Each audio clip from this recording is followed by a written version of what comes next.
Today on WCN, we learn more about the local organization, Business Professionals of America, and their impact on the local community. But first, we'll speak with political analyst Ronald Spencer and get his opinion on the upcoming 2016 presidential election. All that coming up right now on Washington County News. Welcome to the Washington County News. I'm Quentin. First story tonight involves the upcoming 2016 election, where many voters are beginning to choose their political ties. Our infield reporter, Patrick Elliott, is at Marietta College with political analyst Ronald Spencer and asked him a few questions about the upcoming election.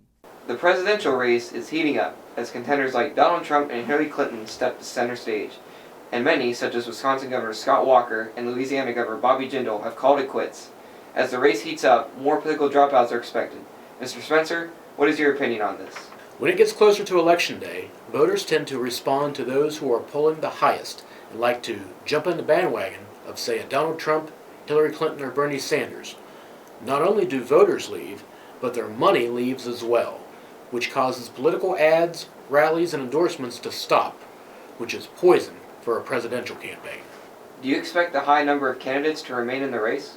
Republican and Democratic nominations mean everything, which means this field of about 15 will quickly reduce to 2.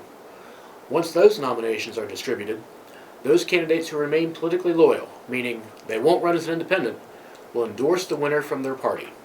What do you think about the recent change in political strategy? Candidates are focusing less on what they will do right and more on what their opponents already have or will do wrong. We saw it a lot in 2012 with President Obama and Mitt Romney, where their attack campaigns didn't stop during debates when they were face-to-face with each other. With the group we have this year, I don't expect that to change. What is your opinion on this year's frontrunners? With the Democrats, Hillary Clinton and Bernie Sanders remain neck and neck, with Clinton preaching her experience in politics and Sanders playing off of President Obama and promising change, which is appealing to young voters.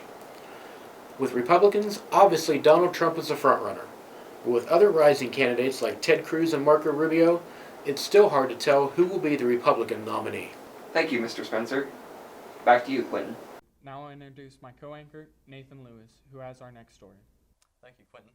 The local BPA chapter is in the spotlight after a recent fundraiser caught the attention of the rest of the school. The local BPA chapter is enthused after a recent fundraiser earned them $825. Easily surpassing the goal of $500, tickets were on sale for $5, with the students taking on the responsibility of selling them. They were asked to sell 5 tickets each. Most achieved this goal, and many surpassed it, with one student selling over 20 tickets. 5 items were up for grabs during the raffle. The 2 big ticket items were a brand new PlayStation 4 and Xbox One. With the success of this raffle, the chapter plans for another one to take place later this spring. We've been told that money will go towards funding their trip to the BPA state competition in March. Quentin? Thanks, Nathan. That's all the time we have tonight. For Patrick Elliott and Nathan Lewis, I'm Quentin Anderson. Good night.